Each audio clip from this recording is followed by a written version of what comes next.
started working at Klerksdorp Museum in 2009 as educational officer. And I feel I was so lucky to be blessed with this position at the museum because it made me realize that I actually love this institution.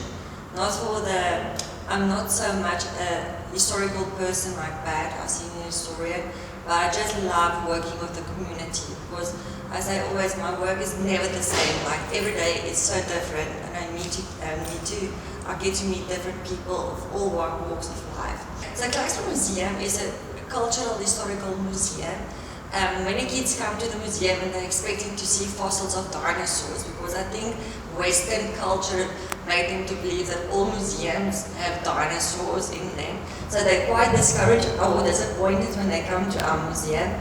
But we tell them that we are here to preserve the cultural heritage of the Porsche area. And then if you look through the museum, you could see in the beginning it was very inclusive. It was more of the white predominantly history, and then I think we are doing actually quite well in telling the story of the whole Porsche area with the research that Gavin is doing. He's so passionate to tell the whole history of Motosan, and I think the museum is really the past 8 years, we really get into a space where I can think that more people will buy into this is my museum as well. And I think that's the essence that we want to have for the kids here in Porsche, is to say, this is my story, this is my heritage as well. If you look at the governance of those years, because I think it was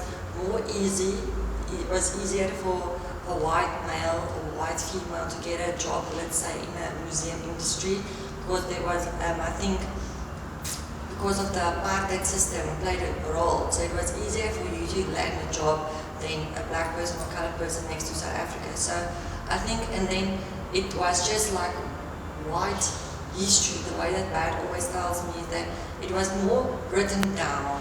You know, there was a diary kept of certain incidents, and it was more documentary-wise white history. Not like I say that black people that don't do it, but I'm saying that maybe it was more oral on their side. So I will find sometimes there is gaps, like we want to do like this Tswana hut here outside the museum, and now you're looking for a service provider that can do that skill. And now it's like there's this vague space for me because it was not like written down, like here's how it was done, 1, 2, 3. So now you've got even, I think, white people interpreting black people's history by saying, okay, this is how it's done, because they went to interview someone. So maybe the narrative will change in the future, and I think this is what we want to do. You can see it already in the Western countries, they are more moving with the momentum of what's happening in life. Yeah. Maybe in the past people were so like quiet, or not quiet, but they just went with the flow, and now they see, but yes, movement, we can stand up for what we believe in, and it's acceptable as well. Okay, so I was saying to Tanya, one of my passions that I would love to see at this museum is a mobile museum. Because pre-COVID, we had like 120 school groups coming a year. Now we're struggling to reach like maybe 60 schools a year. So my vision is to take the museums to the communities. Like if we can get funding for a combi, and you can have a TV screen, and you can take some of the collection to the schools to say, because most of the schools do struggle to get transport. It's a lot of logistics that they have to do with the Department of Education. So if we can have a mobile museum to take the museum to the broader communities as well.